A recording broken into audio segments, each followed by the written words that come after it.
Mga idol, baka gusto nyong suportahan ang munti nating channel through membership, click nyo lang po yung join button sa ating homepage. Si Jamie at ang lalaki ay nakatayo sa tapat ng isa't isa at iniisip ng binata na dati. Agad niya itong pipiliting lumuhad ngunit sa ganitong paraan, mahirap itong gawin sa pamamagitan lamang ng pagsasalita.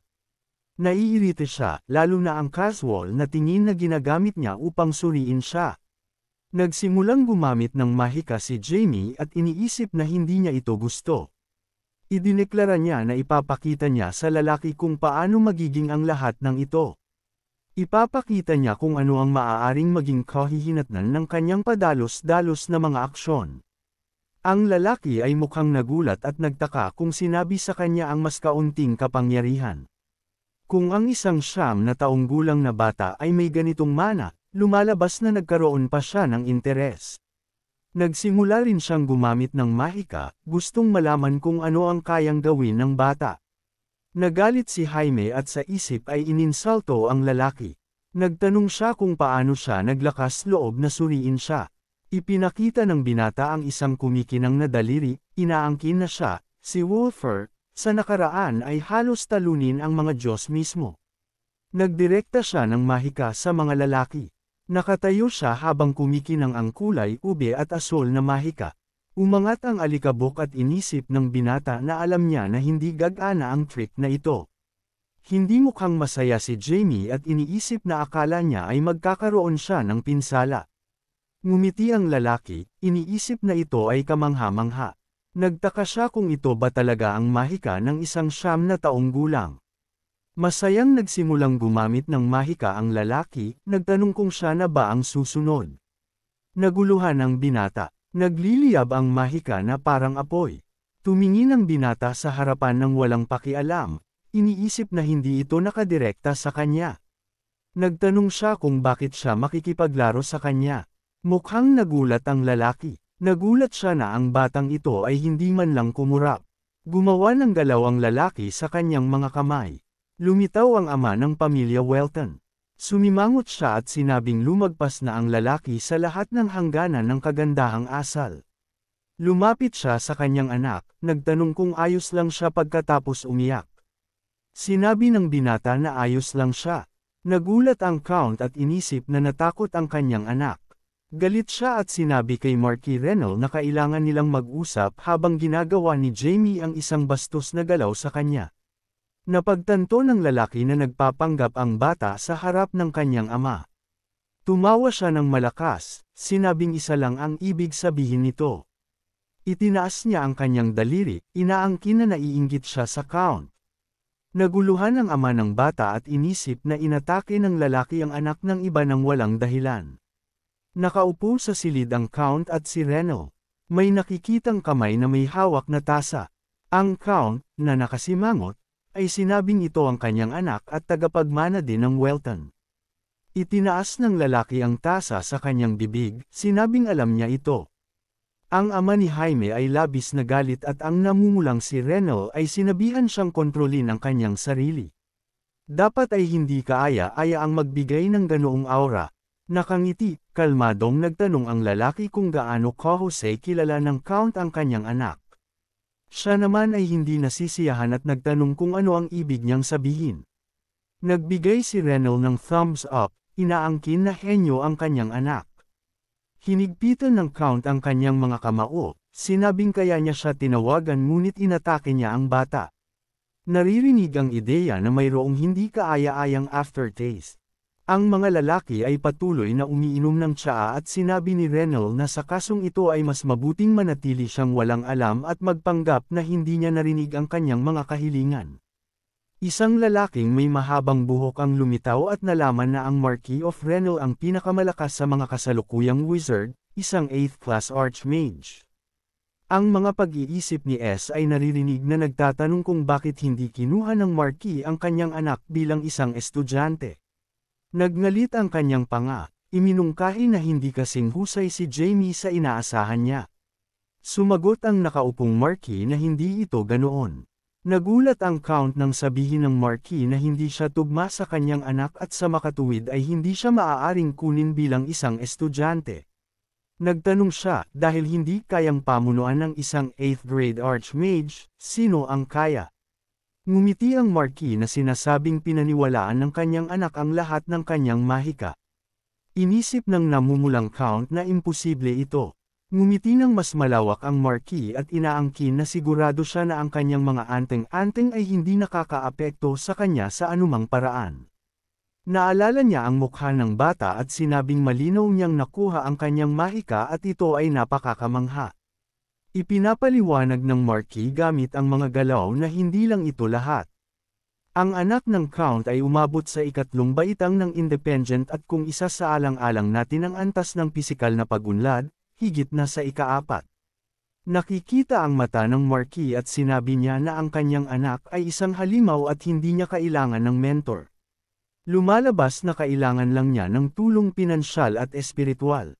Sa kasong ito, magkakaroon ng pagkakataon na mapabuti niya ang kanyang sarili. Ipinapakita si Jamie at inaangkin ng Marquis na maaari siyang maging isang ika-9 na baitang na wizard tulad ng sa mga alamat.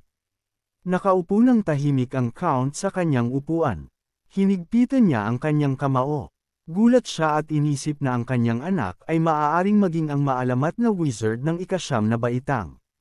Bumangon ang Marquis, humihingi ng tawad sa pag-atake sa anak ng Count. Itinaas niya ang kanyang ulo, sinasabing isang malaking hangin ng pagbabago ang iihip sa buong mundo. Nakaupo ang Count na nakayuko ang ulo at naririnig na magiging masaya ito. Mukha siyang nag-iisip at tahimik. Bigla niyang itinaas ang kanyang ulo. Isang buntong hininga ang naririnig. Ang ari-arian ng Count ay ipinapakita laban sa isang background ng gabi. Ibinaba ni Jaime ang kanyang ulo, nakasando sa pinto. Ang kanyang tingin ay nagpapahayag ng paghamak at nakita niya itong lahat na nakakapagod. Lumalabas na dahil narinig ng kanyang ina ang tungkol sa insidente sa matandang lalaki, may nangyari. Niyakap niya ang kanyang anak na may luha sa kanyang mga mata, nagtatanong kung ayos lang siya, kung natakot ba siya ng husto at inaangkin na tiyak na sasawayin niya ang lolo na ito. Iniisip ng binata kung ilang oras siya kumapit sa kanya. Inilagay niya ang kanyang brose sa mesa. Ang kanyang mukha ay nabunutin ng tinik at iniisip niya na natutuwa siyang makakita ng mahusay na mga anteng-anteng sa unang pagkakataon sa loob ng mahabang panahon. Naalala ko ang isang nakangiting batang lalaki. Iniisip ni Jamie na hindi masama ang antas ng Marquis kahit para sa mga alamat. Lumitaw ang Conjuring Count at muling ipinakilala. Ikinakalat ng binata ang kanyang mga kamay, sinasabing alam niya na malakas ang kanyang ama ngunit hindi ganoon kalakas at tiyak na namana ito ng katawan na ito sa kanya. Isang nakangiting Marquis ang nakaupo sa kanyang kama, nagtatanong kung ano ang labis na ikinatuwa niya. Nagulat na tumalikod si Jamie. Kalmado ang lalaki at nagtaka siya kung bakit siya tumatawa ng malakas na hindi niya man lang napansin ang taong pumasok. Ipinapakita ang ari-arian ng Count at naririnig ang iyak ng isang bata. Nahulog siya sa sahig at sumigaw, nagtatanong kung ano ang ginagawa dito ng Marquis. Tumawa lang siya ng malakas, sinabing napakadaling bulati ng lalaki na ito. Tulala ang binata at hindi maintindihan kung paano nakapasok ang Marquis sa kanyang silid. Nakatayo, idineklara ng lalaki na nakarating siya dito sa pamamagitan ng isang teleport at ang takot na binata ay sumagot na hindi siya pinatay ng kanyang ama pagkatapos ng lahat at iniisip na alam niya na siya ay isang hindi karaniwang matandang lalaki ngunit kamangha-mangha na madali niyang magamit ang teleport.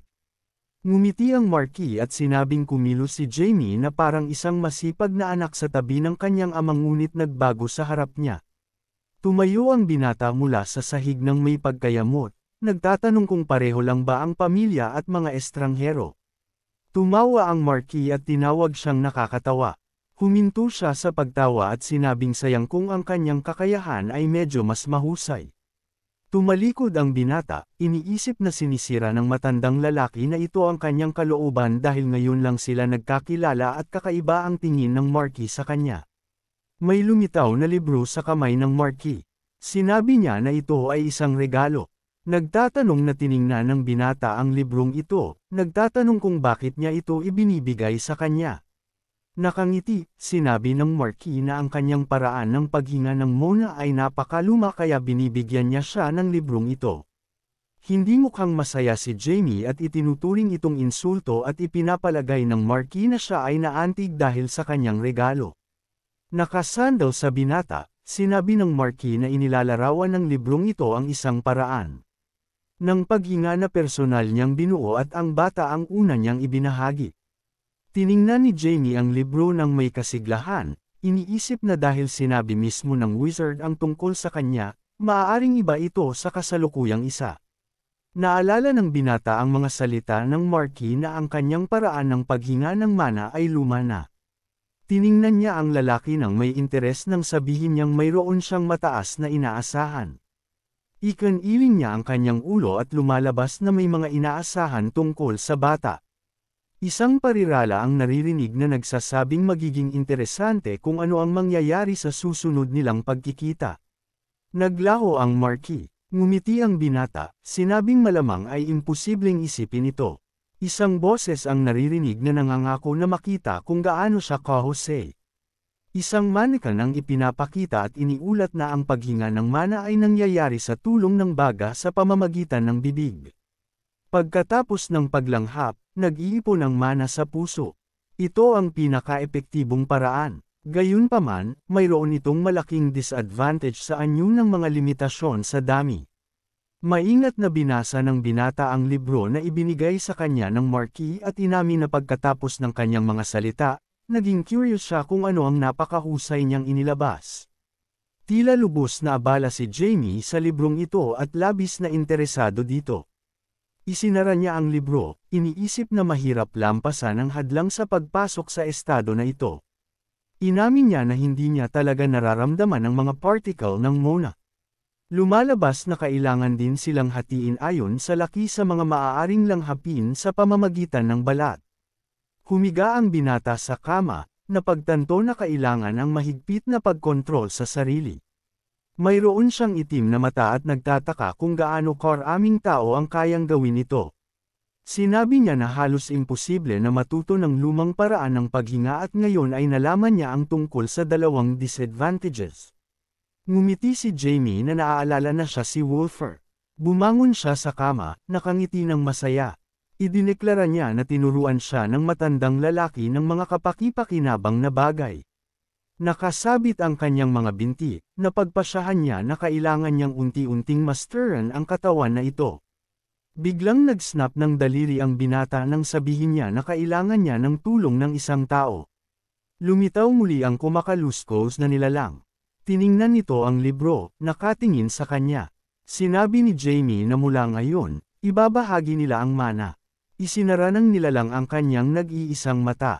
Bigla niyang muling iminulat. Lumipad ito, nagbubuhos ng magical pollen sa bata. Lumalabas na may isang depekto sa paraan ng paghinga ng Marquis. Naniniwala ang binata na ito ang paghahati ng mana sa mga particle na maaaring langhapin sa pamamagitan ng balat. Ngumiti siya, sinabing sa isang tiyak na lugar sa isang tiyak na porma ay may limitasyon kung saan maaaring magpatuloy. Isang kumakaluskos na nilalang ang lumitaw at inisip ni Jamie ang katotohanan na siya ay itim. Umupo siya sa kama, iniisip na salamat sa kasunduan na natapos sa pagitan ng kaluluwa mula sa nakaraang buhay at itim, matutulungan niya ngayon sa pamamagitan ng pagbabahagi ng mono sa kanya. Ngumiti ang binata habang nakatingin sa itim at inaangkin na pagkatapos ng paglutas ng unang depekto, ang pangalawa ay hindi magiging problema. Iniisip niya na kung ang katawan at puso ay may limitasyon sa dami ng mana na maaari nilang masipsip, ang imbakan ng mana ay maaaring hatiin lamang. Sinabi ni Jamie na ang kanyang mga posibilidad ay walang katapusan. Isang malinaw na araw at ang maliwanag na ari-arian ng Seldom ay sinisikatin ng sikat ng araw. Naghihintay si Count Arino sa pintuan kung saan nagmumula ang kakaibang tunog. Kasama niya ang yaya ng mga bata habang nakatingin ang ama ni Jamie sa pintuan na may gulat na ekspresyon. Ang matandang babae, na magka-date ang mga kamay, ay tinawag siya ng may nag-aalalang tingin. Bukas ang pintuan at ngayon ay pinapanood ni Argan ang kanyang anak na nakaupo sa isang madilim na silid na napapalibutan ng asul na mana. Naguguluhan ang yaya. Nakaupo si Jamie sa kama sa lotus position na nakapikit ang mga mata, nagsasanay ng kanyang kasanayan sa paghinga ng mana habang ang mga kumikinang naguhit at particle ng mahika ay lumulutang sa hangin sa paligid niya.